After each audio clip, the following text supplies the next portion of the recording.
Hey E3, my name is Rich Klein, and this is Austin Stobaugh. I'm with Trail Hero, and he's with Carbon Off-Road and the Off-Road Driving School. And this is the introduction to spotting. Now, put it blatantly, we got to get to right what that means, because a lot of people don't understand what the action of spotting really is. What is that? So spotting is having a secondary person outside of the vehicle that can keep an eye on tires, terrain, and make sure that that vehicle gets over the obstacle on the proper line. So that spotter is that secondary person making sure that that vehicle can complete the obstacle safely. So when I think of spotting, I think of the spectrum of spotting. This is going to be an entry-level spotting program, your introduction, right? But there is another side to that. The entire other side of the spectrum is a professional aspect of it, where you've had 20 years, I've had 20 years. We both, between us, have a couple championships. And I think that our pro tricks are really going to help you guys out on the trail. Absolutely. Now, when it comes to spotting, the number one thing to do, in my opinion, is to communicate with your driver, right? And so what are some of the things you communicate before you start your obstacle? Anytime we do a one-on-one class, the first thing, like you said, is great communication. Each spotter can be slightly different. So some spotters are very good at hand signals and they have hand signals that they like to use. Some spotters are vocal. And so you have to communicate that with the driver and make sure that they understand the signals that the spotter will be communicating with that driver. So you want to let the driver know if you're going to use hand signals or if you're going to be talking loudly to them. That way they know how to react and anticipate those signals from you. The last thing you want to do is have them listening for a verbal command and you're pointing fingers and they're not looking at you. So that communication right off the bat, how are you going to signal and how does the driver know the spotter is going to signal? That's the absolute first thing. Another thing to think about is who has the ultimate responsibility. Now, as a spotter, you may feel like everything's on your shoulders as to whether or not that vehicle makes it through the obstacle, but at the end of the day, the ultimate responsibility falls on the driver. That is the person behind the wheel that can steer and press the gas. And they may make mistakes, and so will you.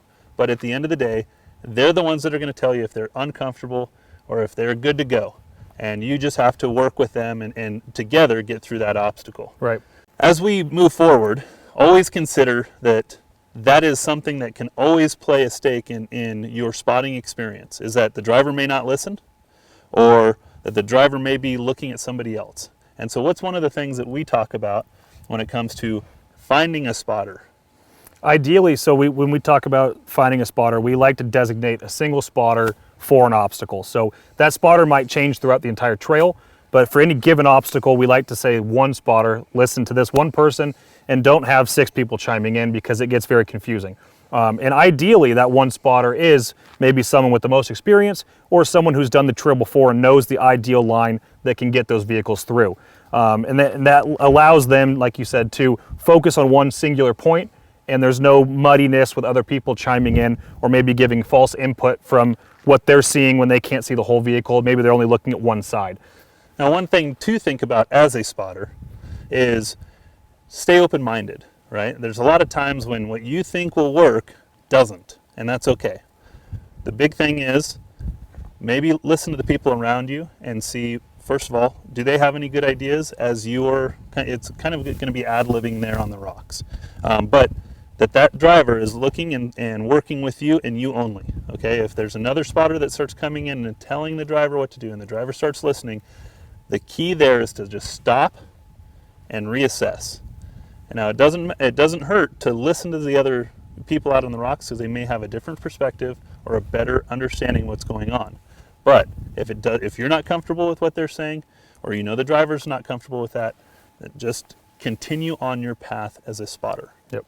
And you mentioned it, comfortability. That's the big thing. That's the name of the game here. Is sometimes we have beginners or people that might have a little more experience but have never done a specific trail. We want them to enjoy the time out here. We don't want people scared or going off the trail saying, I don't like that trail, that wasn't fun. What we want to do is make sure they feel comfortable behind the driver's seat, that they're not going to wreck their rig, and that they feel comfortable with the spotter explaining what they're trying to do. So at the end of the day, they have a fun story, enjoyable time, and they go out again. The last thing we want to do is turn people off of off-roading. We want as many people out here fighting for us and keeping these trails open with us as possible. Having fun's the big key here. Absolutely. So as long as you're doing that out on the trail, you're going to be good. Now, when it comes to the action of spotting itself, what are some of the hand signals that we use? So each person might use slightly different ones, but there's going to be some really consensus through the same, stop, left turn, right turn, accelerate. So, some of the more common ones will be some sort of beckoning motion, whether it's with two hands or one, as to come forward at a specific pace. I've seen some people put one hand up and beckon, which means a slower crawl forward. Then you have either a single point to a specific side, or maybe it's an arm extended to that direction for left and right. Some people prefer driver or passenger because it doesn't confuse who's left or who's right you're meaning. And then the stops. A single hand might be slow down. Two hands is completely stop where you're at. Let me reassess. Maybe I have to move a rock, or there's something that changed while you came up that obstacle, and I want to make sure that this vehicle isn't going to slip. So if the spotter says stop, definitely come to a stop and let them assess the vehicle completely to make sure that you stayed on that line. Yeah, I know that when I am spotting specifically, I like not just using my hands, but also being very vocal. Mm-hmm. And so a lot of times that could get confusing because a lot of people are used to just saying right and left. Mm-hmm. But you as a spotter should get used to saying driver and passenger. And that tells the driver I need to turn to the driver's side or I need to turn to the passenger side. And it's a universal direction when it comes to, as a spotter facing a vehicle, it doesn't matter. It's always the same side. Yeah, right? unless we're overseas. Unless we're overseas, yes. So the other thing to think about is your hand signals. Yep. Right. A lot of times I prefer to do maybe some other hand signals. Yeah. Come forward and turn left. Yeah. Right. Come forward and turn right. Yeah. Stop. Still there. However, how you use your hand signals is something that should be communicated to the driver. Yes. So it's a simple conversation. This is how I tell you to come forward. This is how I tell you to stop. This is how I tell you to come forward and turn to the driver's side or the passenger side. So having that communication with the driver is imperative to your success. Now, another thing to think about is how you communicate on the trail. Sometimes you may use your hand signals. Sometimes you may use hand signals and vocals. Mm-hmm. Sometimes you may have a radio. Right, absolutely. So maybe talk about some of your radio communications. So there. Not everyone has a radio equipped, day one. We highly suggest you add a radio. Maybe talk to your local groups or your group that you might go out with and try and get a radio that matches with them. Don't get an oddball radio that doesn't communicate with each other, versus CBs or ham radios or whatever they're using. But if you have a radio that you can talk on, handhelds are great, especially if you get into a situation where you're against bad weather and being up against that driver window or door might be a little hard if it's in, a foot of snow. So the radio comes in handy then because the spotter can stand a little bit further back and he can quietly and calmly explain the commands that he's trying to give through the radio. The driver can be sealed off inside the car and listen to the radio, and he knows what they're saying. If there's not bad weather, we always suggest verbal through the window. Have your windows down. Don't make the spotter scream through the glass. But if there's a situation where the glass needs to be up, heavy snow, rain, something like that, then a radio is definitely handy because it can make it very calm and collective, and you don't have to scream at each other. Well, and that's, I guess, the next point. This is going to be a frustrating process, especially at the beginning. But what you got to do over everything is just have a cool head and work your way through it. It is going to be frustrating. Yeah. You're going to be saying passenger and pointing the wrong way. You're going to be saying stop, and your hand signals are going to be telling you to come forward. There's always going to be something that gets you a little off at the beginning, and that's okay. The big thing is to just calm down, stop what you're doing, reassess, and pick up where you were, because at the end of the day, this is all about having fun out here in the outdoors. All right, so we're coming up to the obstacle right now. We got Courtney and Austin. Courtney's driving a TJ that's a little stretch. It's pretty typical trail rig. Austin's got kind of a built JK. And so each one of their lines are going to be a little different. We're going to walk through that a little bit. And as we look at this rock up here, I think Courtney, you were talking about maybe wanting to be a little closer to the edge, which is kind of crazy, but necessary? Yes. So why do you feel like that's necessary for your vehicle? What's going through your mind as a driver? Really, we ran this trail just the other day. I have a hard enough time on steeper obstacles just because my wheelbase is so short. So this gives me a little bit more of a ramp, and I just have to give it a little bit of a bump, and it's fairly simple for my Jeep. Sure. But the repercussions are pretty big because you got kind of a cliff over there. So it's important to know the obstacle, walk it, and then communicate with your spotter, right? And then Austin, totally different vehicle. Where are you at? I usually try and keep my passenger tire just about here, avoid the straight vertical wall. And then my driver's tire is usually right about this point where you can see that real dark spot. And it seems to climb up pretty good there. Also maybe just a little bit of a bump or just some consistent momentum. Sure. But nothing crazy, no wide open throttles, but just drive into it. Okay, so we've mapped the plan now. As a spotter, what do you want me to do as far as, is there anything you need me to do? Ideally, so as soon as we kind of get up on this, it's steep enough that I lose all ground completely. So we're just looking at sky. I maybe get the point of that rock tower right there. So when we get up, if you wouldn't mind spotting and just watching our driver's side, because I know that's a pretty big drop Pending over there. doom right there, right? If you were to go over and just go straight, that's probably a 40-foot drop. Yeah. I don't want to fall down that. So if you can just keep us up and over, and then once we get to kind of level out, you can tell us, I know I have to stay passenger once I straighten out, but just keep us from getting too far driver, and I think we're pretty good. All right. I agree. So we got the plan. Let's execute it. Awesome. Let's put your tire right on this point like you had talked. Keep coming, keep coming, keep coming, keep coming. Perfect. Gonna hit the wall here in a second. All right, you've hit the wall. Come on up. All right, your backs are about 4 inches away, 4 foot away. There we are, a foot away.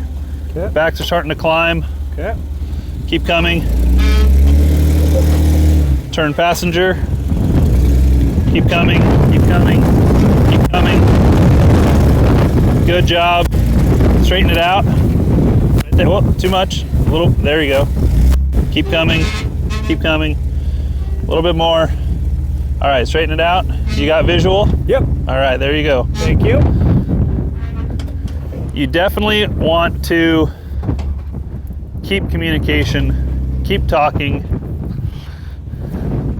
All right, next vehicle.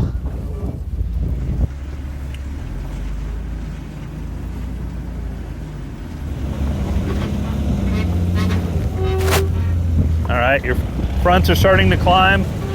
You're about 2 foot away. You're about a 2 foot away right there. When you're ready to bump it, go ahead.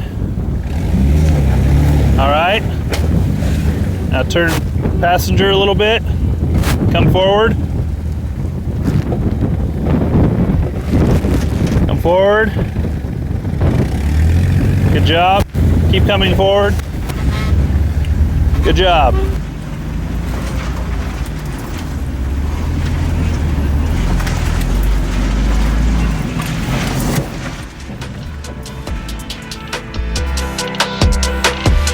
Hey E3, thanks for joining us. That was a blast. Now when it comes to spotting, it really all comes down to keeping constant communication.